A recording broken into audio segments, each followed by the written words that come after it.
Ever get that feeling when you hear about a crime like something's just not right? Like there had to be some kind of warning signs, you know? Oh, yeah, absolutely. It's like, how could someone just snap? Well, that's exactly what we're going to be looking at today in our deep dive. Oh, this is going to be good. It's the case of Thomas Francis Edwards. Otherwise known as the Bethesda Butcher. Exactly. And I think it's going to leave us with some pretty unsettling questions. I mean, he was convicted of murder in California, but here's the thing. Yeah. Years after his death, he was linked to even more brutal killings back in Maryland. Oh, really? I didn't know that. Yeah, so this is going to be interesting. We've got his early life records, psych evaluations, all those details about the murders. So we're really going to try to get inside his head. Yeah, we're going to try to piece it all together, see if we can figure out what turned this seemingly average guy into a cold-blooded killer. All right, I'm ready. Let's dive in. So let's start with his childhood. Grew up in Bethesda, Maryland, adopted into a well-off family. You wouldn't exactly picture this idyllic upbringing, you know, white picket fence and all that, leading to a life of crime, would you? I mean, it's really easy to fall into that trap of thinking, violent criminals, they got to come from broken homes, troubled backgrounds. Right, but Edward's case really throws a wrench in that whole assumption, doesn't it? It really does. Shows you how complex human behavior really is. Sure. There's never just one thing. It's a whole bunch of factors coming together. And it seems like those cracks in that perfect facade, they were there early on. I mean, we're talking like terrorizing other kids, starting with a bullwhip. A bullwhip. Yeah, a bullwhip. Then he escalated to a shotgun, even a bow and arrow. Seriously, it's like something out of a movie. It's crazy, right? Mm. I mean, where does a kid even get that kind of, I don't know, like aggression? That's the million-dollar question, isn't it? Like, what goes through someone's mind at that age to even think of doing something like that? Well, that's where this whole idea of escalating aggression comes in, right? It's like a huge red flag. There's a ton of research that shows this need to control, to intimidate. It's a common thread we see in a lot of violent individuals. No, it's like they're testing boundaries, seeing how far they can push things. Yeah, exactly. Yeah. It's like every interaction becomes a power struggle. They need to be in control, and violence, or the threat of violence, becomes the way they do that. It's disturbing, right? Yeah. And get this, there are no reports of serious injuries from this period. Oh. Nope, nothing. It's like he was experimenting almost, like working his way up to something worse. Which brings us to the Girl Scout incident. Okay, I've heard about this one. Yeah, so Edwards, he's carrying a knife now. He grabs this teenager, Barbara Smeek, Oh, I remember her name. cuts off her ponytail, slashes her tent, and then runs off. That's terrifying. Oh, and one of the other girls actually saw the whole thing and identified him. Wow. So was that escalation like just a matter of time, or did something trigger it? It's tough to say for sure. Right. I mean, we can't get inside his head.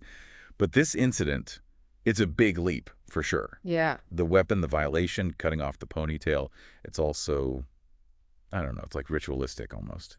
Definitely. It's creepy, and the fact that it's a young girl who's the target, that's especially disturbing. Yeah, I agree. So after this, Edwards ends up at Springfield State Hospital. They evaluate him, right? But, and here's where it gets strange. Yeah. The charges are dropped. And to this day, nobody knows why. Oh, wow. That's really strange. It's like this crucial piece of the puzzle is just missing. I mean, don't you think that's odd? Oh, totally. Makes you wonder, doesn't it? We got to think about the time period, though, right? Mm-hmm. Back then, people viewed mental health differently. Mm-hmm. And his family, they were well connected. Maybe they had some influence. So maybe they were worried about the stigma, or they genuinely thought treatment was the answer. Maybe. Or maybe a bit of both. Mhm. It was a different time. It makes you think, though, what if he had faced consequences back then? Would things have been different? It's a big what if, isn't it? Yeah. And unfortunately, it seems like the lack of accountability, well, it might have emboldened him. He later committed armed robbery with two other guys. Oh, no. And get this, they targeted a blind man. You're kidding. I'm serious. Stealing from anyone is bad enough, but a blind man. It's just, I don't even know what to say. It's cowardly, isn't it? Yeah, it really is. And, it's not just about the stuff they stole. It's the fact that they targeted someone so vulnerable. It shows a real lack of empathy. It's like he got some kind of sick satisfaction out of it. That's what's scary, right? That lack of empathy. It's like a key ingredient in a lot of these cases. So as you can imagine, the robbery lands Edwards in a reformatory. Then later, he's sent to Patuxent Institution. Now, Patuxent was known for its, psychiatric treatment for offenders. And here's where it gets interesting. Despite his history of bullying, of intimidation, Edwards was actually bullied himself while he was there. Really? Yeah, he wasn't exactly the top dog in that environment. And he meets another inmate, Martin Salisbury. Salisbury later described Edwards as having this strange duality. Duality. Yeah, like he could be, genial, almost charming, but then also had this intense sexual rage, as Salisbury put it. Okay, that's interesting. Intense sexual rage. We need to unpack that a little. Yeah, definitely. It's not about healthy sexuality, right? Yeah. It's about anger, frustration, the need to dominate. It's all tied up in this dangerous package. So it's not really about the sex itself. No, not necessarily. It's about using those feelings, those urges as a weapon. Wow. It's scary stuff. Wow. Especially when you combine that with a lack of empathy and, well, his history. And that brings us to 1970, the year Edwards earned the nickname, the Bethesda Butcher. The murders that happened that year, they really shook the whole community. Yeah, I can imagine. So first, there's Sherry Kennedy, only 14 years old. Stabbed multiple times in the head, ice pick, throat slash, shot with a .22. An ice pick. Yeah, it's brutal. Then, less than 2 weeks later, Catherine Kelberer, a school teacher, murdered in her own apartment. Oh, man. 124 stab wounds, her throat slashed. The crime scene, I mean, it was horrific. That level of violence, it's just rage, pure rage. That's what it seems like, right? Like something just snapped. It's possible. Yeah. Or, and this is even more chilling, it could have been planned. Like he'd been thinking about this, fantasizing about it. God, that's awful. Yeah. And then there's another murder that happened around the same time in Virginia. Donna Sue Oglesby, she was stabbed to death too, and the brutality was very similar. Huh. It's hard not to see the connection, but at the time, the authorities, they didn't link it to the Maryland murders. Do you think that was just, I don't know, limitations back then? Oh, for sure. I mean, think about it. No DNA analysis like we have today. Communication between jurisdictions was probably a mess. So tunnel vision, basically. Pretty much. It's easy to miss the bigger picture when you're only focused on your little piece of the puzzle. Yeah, that's scary when you think about it. And here's the kicker. Edwards was actually a suspect in the Kennedy and Kelberer murders, but they couldn't get enough evidence to charge him. Oh, wow. But while they were investigating, they searched his house. Guess what they found? What? Knives and guns, Seriously. which was a parole violation. Landed him back in Patuxent. So even though they suspected him of murder, he gets sent back for a parole violation. Yep. It's frustrating, isn't it? You know someone's dangerous, Mm-hmm. but without that hard proof, your hands are tied. And in this case, that wait for proof had some pretty awful consequences. But before we get to that, let's go back to Patuxent. Remember that beast within thing we talked about? Mm-hmm. Well, the staff at Patuxent actually documented this. Edwards claiming he had this separate personality, this beast that took over, especially when he saw women, specifically brunettes. Dissociative disorder. Maybe it's Yeah. complicated. Yeah, it really is. Could be that. Could be a way to distance himself from what he was doing, avoid responsibility. Like it wasn't him, it was the beast. Exactly. We see that a lot, right? It's a defense mechanism. Makes you wonder how much of it was real and how much was an act. That's the question, isn't it? And here's the thing. In 1977, there's a new law. Edwards has to be released from Patuxent. Even though he was dangerous. Even though the staff was really worried about his violent personality, they knew he was a risk, but their hands were tied. Man, they must have been so frustrated. Can you imagine knowing this guy's going back out there and there's nothing you can do? I mean, it happens, right? Sometimes those laws meant to protect rights, they end up, backfiring. It's a tough balance, freedom versus safety. Yeah, tough indeed. So we left off with Edwards being released, despite all those red flags. He ends up in California, starts a new life, gets married even. But, as you might have guessed, things don't exactly go smoothly. Yeah, it's like that old saying, you can run, but you can't hide. Especially when you've got those deep-seated issues, those demons you're carrying around. And those demons, well, they catch up with him in a really horrific way. Let's talk about Vanessa Iberry then. Right, Vanessa Iberry, a 12-year-old girl in California. This is the case that really, it seals Edward's fate. Shows just how dangerous he was. Tragic case. Absolutely tragic. So what we know is that he lured Vanessa and another young girl into his truck, and then he shoots them both before taking off. Can you imagine? Those poor girls, trapped like that. It's unimaginable, the terror they must have felt. And it shows you how predatory he was, Yeah. Targeting young girls, using deception. That's chilling. The other girl, thankfully, she survived the attack. I think. And there was a witness who got his license plate number, which is how they eventually caught him. Can you imagine the relief for the families? I mean, knowing he was caught. Absolutely. Yeah. But also the grief, right? I mean, for Vanessa's family, it's a loss no parent should have to face. And the trauma for the girl who survived, that's something she'll carry with her forever. Yeah, it's a good reminder that for every case that's solved, every monster caught, there are victims, families whose lives are completely shattered. It's not just about catching the bad guy, it's about the ripple effect, the lasting impact of these crimes. So Edwards is sentenced to death for Vanessa's murder, but even then, he doesn't really seem to care. In one of the trials, he actually refuses to defend himself. Really? Just gives up. Yeah, like he's completely disconnected from reality, from the consequences of his actions. What do you make of that? Mental breakdown or just another way of manipulating the system? Tough call, honestly. I mean, Right. figuring out a defendant's mental state, that's tricky. Are they truly not capable of understanding what's going on? Or are they trying to play the system? It's a question that comes up a lot, and there's rarely an easy answer. It's another piece of the puzzle, right? Trying to figure out what was going on in his head. Yeah. So Edwards dies in prison in 2009. And here's another little detail that always kind of creeps me out. His abandoned truck. It ends up in the same vehicle graveyard as cars from other famous serial killers. No way. Seriously. That's It's weird. like super creepy. It's almost too much of a coincidence, you know? Right. But anyway, before we go down that rabbit hole, let's go back to those Maryland murders. We know he was a suspect, but never charged. And it wasn't until years later after his death that they officially linked him to those killings. The DNA evidence finally came through. Exactly. Back in 1970, when they searched his place, they found this green army jacket, had a little blood stain on it. For years, they couldn't do anything with it. But then, with all the advances in DNA tech, they were able to go back, re-examine that blood stain, compare it to Sherry Kennedy's DNA. And, well, that was the breakthrough they needed. It wasn't a perfect match, but it was strong enough to link him to the crime scene. And when you combine that with all the other evidence they had, it was enough to officially close both Kennedy and Calbera's cases, naming Edwards as the killer. Wow. That must have been something for the families, after all those years, to finally have an answer. Right. Closure, but also, I imagine, a lot of anger. Knowing that the guy who did it was right there all along, that he got away with it for so long. It's a reminder that sometimes justice takes time. But with dedicated investigators and advancements in science, the truth can eventually come out.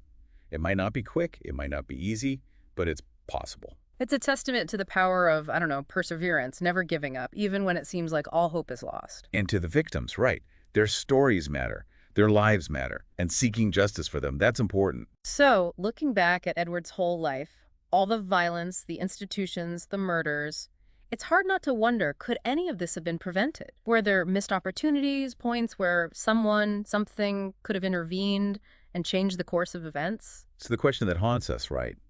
Especially with these kinds of cases. It's impossible to know for sure, but there were definitely red flags. The aggression as a kid, the Girl Scout incident, the beast talk, all those were signs that something was seriously wrong. And yet, he slipped through the cracks, released from institutions, despite the risks. It makes you think about the system, about whether it's really equipped to deal with these kinds of individuals. Do you think things would be different today? I mean, if Edwards was going through the system now. Maybe. We've learned a lot about mental health, about risk assessment, about the need for long-term monitoring. There's a greater emphasis on rehabilitation, on reintegration into society. But even with all that, there are no guarantees. It's a sobering thought. We can try to understand, to prevent, but ultimately we can't control human behavior completely. Nope, we can't.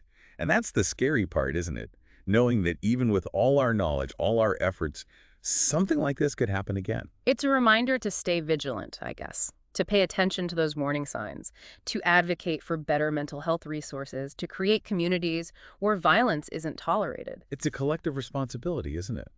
Building a safer society. It's not just on law enforcement or the mental health professionals, it's on all of us. So, Edward's case, as disturbing as it is, it's a wake-up call. It's a reminder that evil doesn't discriminate, that it can wear many faces, that it can hide in plain sight. It's a reminder that we need to be aware, to be proactive, to challenge those harmful attitudes and behaviors that can lead to violence. And it's a reminder to have compassion for the victims, for their families, and even for those who struggle with these dark impulses. Because at the end of the day, we're all human, right? We're all capable of both great good and great evil. And the choices we make, the paths we choose, well, they have consequences. Well said. And with that, I think it's time to wrap up our deep dive into the unsettling world of Thomas Francis Edwards. It's been a heavy journey exploring the life and crimes of a man who seemed to embody the very essence of darkness. Definitely a lot to think about. But I hope that, through this conversation, we've managed to shed some light on those dark corners of human nature and maybe even spark some important conversations about mental health, about violence, about the kind of world we want to create. We can always hope, right? We can, and we can do more than hope. We can act, we can educate ourselves, we can support those in need, we can challenge those harmful norms that perpetuate violence. It's an ongoing process, isn't it? Building a safer, more compassionate world. It's not going to happen overnight, but every little bit counts. Yeah. Absolutely, and that's what we need to focus on. The little things, the everyday actions that contribute to a better future. So to our listeners, keep exploring, keep learning, keep asking those tough questions. And most importantly, never lose hope. Because even in the face of darkness, there's always light to be found. Until next time, stay curious, stay informed, and stay safe. All right, so we've gone through a lot with Edwards. It's heavy stuff. But one thing that keeps bugging me is, like, was he born this way, you know? Or did he become this way because of what happened to him? The classic nature versus nurture debate. And it's never easy to untangle, is it?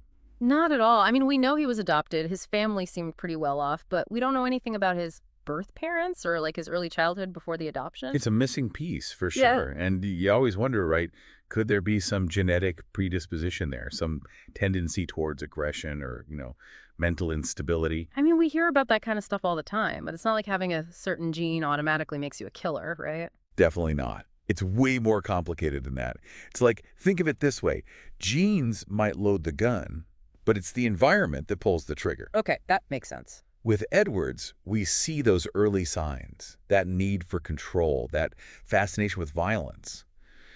But those things could have been amplified by, I don't know, maybe some trauma we don't know about, or just not having healthy ways to cope with stress, or even just like the messages he got from society about what it means to be a man, Yeah, all that stuff definitely plays a role. And we can't forget about mental health. We talked about the beast thing, the possibility of a dissociative disorder. Could that have been a big factor in all this? Oh, absolutely. Mental illness, especially if it's not treated, it can really mess with your judgment, your impulse control, your empathy. It's like a car with bad brakes, right? You can try to drive, but sooner or later, you're going to crash. Exactly. So you got to wonder, what if he'd gotten help earlier? Therapy, medication, support. Could things have been different? It's a tough question, and there's no way to know for sure, but it's a question worth asking, isn't it? Oh, for sure. If even one person could be helped, prevented from going down that same path, that's a win in my book. And the thing about Edwards is he doesn't fit the mold, The Yeah. typical criminal, he had a good family, he was smart. It challenges our assumptions. Right? We want to believe that evil looks a certain way, comes from a certain place. But that's not always the case, is it? Nope. It can show up anywhere, in anyone. It doesn't discriminate. And that's a scary thought. It's a reality we have to face. It's like we all have the capacity for darkness inside us. It's about making choices, isn't it? Choosing a different path. Exactly. We have the power to choose. So as we wrap up this deep dive into Thomas Francis Edwards, what are some key takeaways you think our listeners should keep in mind? What's the message we want to leave them with? I think more than anything, it's a reminder that violence isn't inevitable. It's not predetermined. It's a choice. And those choices are influenced by a lot of things, but we can still make different choices. And we can do things to help prevent violence, right? Right. Recognizing warning signs, understanding risk factors, being there for people who are struggling. Exactly. Creating communities where violence isn't tolerated, where people feel safe asking for help, where mental health isn't stigmatized. It's a lot to think about, but it's important, right? Yeah. Well, that brings us to the end of our journey into the dark world of Thomas Francis Edwards. It's been a tough one, but hopefully it's opened our eyes to some important issues, some tough truths about human nature, and maybe, just maybe, it sparked some conversations, some ideas about how we can create a better, safer world.